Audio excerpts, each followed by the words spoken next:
मस्तपैकी बटाट्याची चटणी, डाळ, भात, मस्त स्वयंपाक झालेला आहे।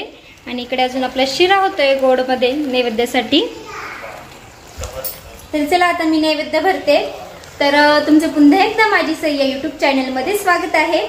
तर आज एकादशी तर उपवास सोडण्याचा तर आज ना तर म्हणजे मम्मीच्या मावशींच्या घरी ना सुहासिनीचा कार्यक्रम आहे। तर मलाही जेवायला बोलवलंय सुहासिनी म्हणून। तर चला तर तिकडे जायचंय। पण मी मस्तपैकी नैवेद्य बनवले, डाळ भात, शिरा वगैरे, बटाट्याची चटणी, मिस्टरांना मस्त भरलेली भेंडी दिली। आणि आता घरातलं सगळं काही आपलं काम आवरलं गेले, मस्तपैकी सगळं क्लीन झालेलं आहे। तर आता मी नैवेद्य देते, देवाचं दर्शन घेते। तर व्हिडिओ स्किप न करता बघत राहा। नैवेद्य तर चला आपला नैवेद्य तयार झाले। आता आपण देऊ आणि आपण हे उपवास सोडून घेऊ। चल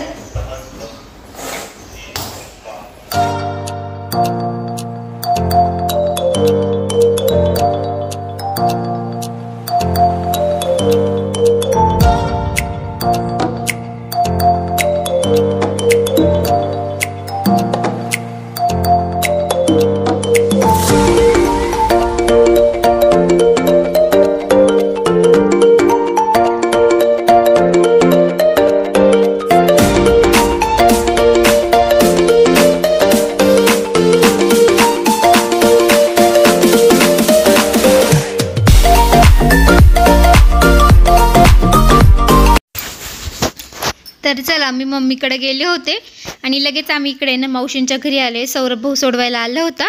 तर इथे सगळे काय आलेले होते मावशीं ते जे उपवासांच्या कार्यक्रमासाठी। तर ना सगळे काय बाहेर बसलेले होते, आम्हीही जरा वेळ बाहेरच बसलो। आणि हे बघा ना आजींनी मस्तपैकी सगळे काही ना छोटे मोठे कुंड्यांमध्ये झाडं लावलेली आहे। आणि देवघर बघितले ना मला तर खूप जास्त आवडलं। तर आज गुरुवार होता ना आणि गुरुवारच्या दिवशी पिवळा रंग घालतात। तर त्यांनी देवाला सगळे पिवळ्या कलरचे वस्त्र घातलेले आणि किती छान दिसतोय ना त्यांचा देवारा। तर खूप छान असं देवघर दिसत होतं। म्हटले चला तुमच्यासोबतही शेअर करू। आणि छान मस्त ती वॉलला राधाकृष्णाची फ्रेम होती आणि इकडे आपलं विठू आणि रुक्मिणीची मूर्ती खूप छान सजवली होती। काल एकादश होती ना आणि त्यांचा गणपती बाप्पाही वर्षभर असतो। तर गणपती बाप्पांनाही छान मस्त हार फुलांनी मस्त सजवलं होतं आणि खरंच खूप छान असं प्रसन्न वाटत होतं। तर म्हटले चला तुमच्यासोबतही छोटीशी क्लिप शॉर्ट शेअर करू। आणि खरंच मस्त असं त्यांना डेकोरेशन करणं आवडतं, मस्त सगळं सजावट करून ठेवलेलं होतं। आणि मेन म्हणजे देवाचे वस्त्र किती मस्त आहे ना। तर इकडे मामी काय पोळ्या करताय का? हो ना बाई, पोळ्या करते। भारता मावशी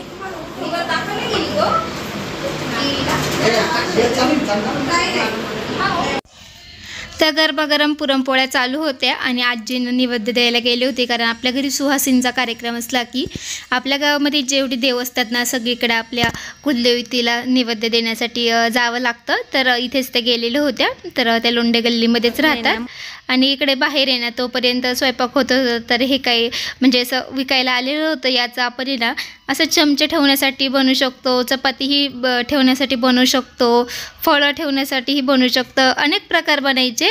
तर बघत होतो तर म्हटले छान आहे, म्हणजे मी पण पहिल्यांदा बघितलं। तर त्या मामींकडेही आहे आणि ते नंतर दाखवत होते। तर अशा प्रकारे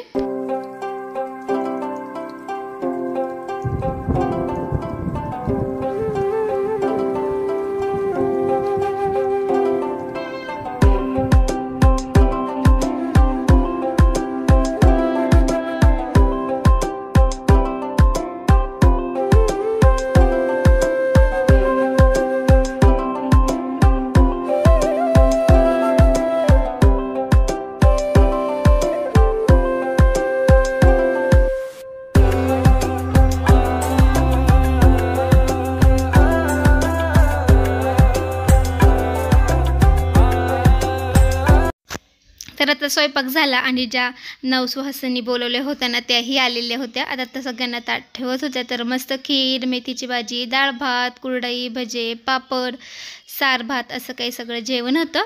आणि ही बघा ना आरू मस्तपैकी तिनेही येल्लो ड्रेस घातलेला आहे, आजींनीही येल्लो साडी घातलेली होती। तर आज म्हणजे गुरुवारच्या दिवशी येल्लो घालतो आपण। आणि इकडे मस्त छान मस्त सगळे ओटी भरण तयार करून ठेवलं होतं। तर नारळच देतात ओटीमध्ये आणि मस्त गुलाबाचे फुलं, तर कुमारिकेला ही रुमाल, टिकल्याचं पॉकेट, हळदी कुंकू, बांगड्या सगळं काही त्यांनी साज आणलेला होता. आणि आता सगळ्यांना हळदी कुंकू वगैरे लावतील, ओटी भरतील आणि त्यानंतर आता आमचे जेवण सुरू होईल. तर असं काही सुहासिनींचा कार्यक्रम असतो.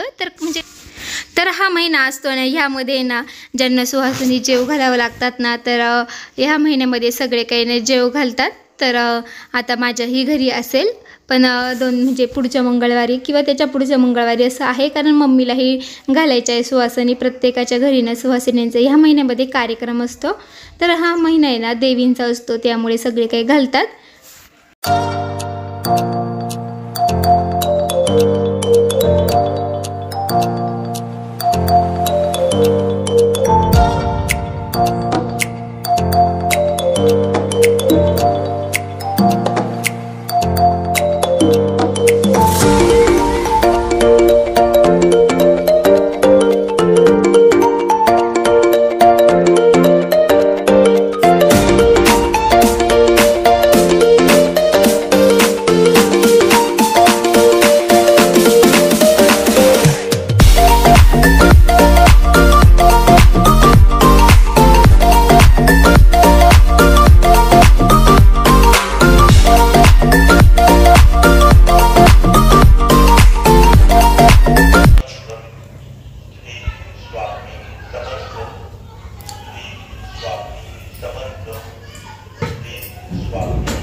तर चला, तर मावशींच्या सुहासिनीचा कार्यक्रम छान झाला. त्यानंतर इतकं जेवण झालं होतं कालचा उपवास, तर मस्तपैकी झोपली होती. चेहऱ्यावरून समजत असेल, तर आरामच केला थोडासा. आणि आता मस्त आपल्याला करायचे आहे मस्तपैकी मूग भजी. मुगाची डाळ भिजत टाकलेली तू दुपारीच, तर आता मस्त मूग भजी करते. त्या व्हिडिओ स्किप न करता बघत राहा. छान मस्त दुपारीच ना मी मुगाची डाळ भिजत टाकलेली होती पाण्यामध्ये, आणि छान मस्त भिजल्या गेली होती. तर मस्त मिक्सरला एकदम बारीक पेस्ट केली. हे बघा, अशा प्रकारे पूर्ण बारीक पेस्ट होऊन जाते. आणि खरंच अशी बारीक पेस्ट केल्यानंतर आपले मूग डाळीचे भजे खूप छान आणि मस्त होतात आणि एकदम क्रिप्सी होतात. तर तुम्हीही नक्की ही रेसिपी ट्राय करा.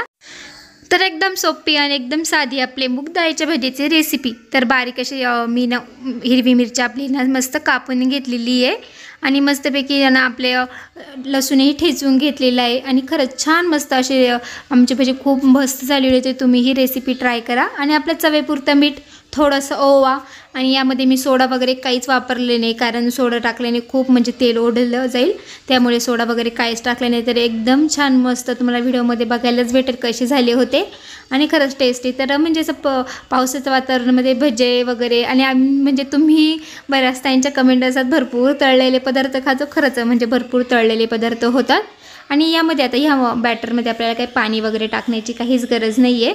तर यामध्ये मी एक सिक्रेट वस्तू वापरली आहे. तर काय आहे, तर त्याचं नेमकी व्हिडिओ काढता नाही आला. तर यामध्ये मी ना म्हणजे थोडेसे आपले तांदूळ असतात ना, ते मी मिक्सरला बारीक पेस्ट केली, आणि तांदळाची पावडर म्हणजे तांदूळ दळलेले यामध्ये थोडे ॲड केले. त्यामुळे आपले भजे खूप छान आणि मस्त झालेले होते. तर चला, तळल्यानंतर तुम्हीही बघा.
आपले मूग भजी आज तयार आहे. तर कशी वाटली रेसिपी मूग भजीची कमेंटमध्ये नक्की सांगा. आणि खरंच खूप छान आणि मस्त एकदम क्रिस्पी झालेले आहे. आणि त्यामध्ये थोडे तू एवढे संपवले का लगेच तुला देणार मी. खूप खाऊन बघ बरं कसं झालं, मला सांग बरं कसं झाले.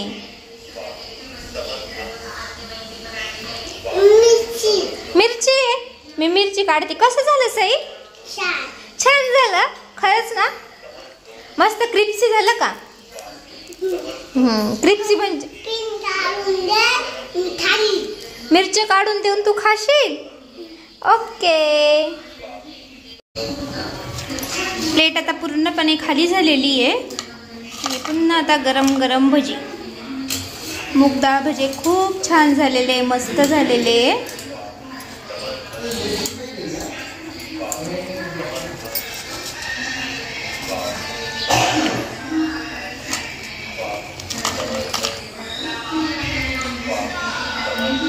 तर मस्त मूग डाळीचे भजे खूप छान झालेले होते. आणि हे बघा सई आहे ना मिरच्या काढून दे म्हणते आणि खाते. तिला भजी वगैरे खाणं खूप आवडतं. आता आम्ही सगळे काही मूग भजे खातो. तर चला इथंच आजच्या व्हिडिओची एंड करते. तर कसा वाटला व्हिडिओ? आवडला असेल तर लाईक करा, शेअर करत जा आणि नवीन असल्यास सबस्क्राईब करायला विसरू नका. तुम्हा सगळ्यांना बाय बाय.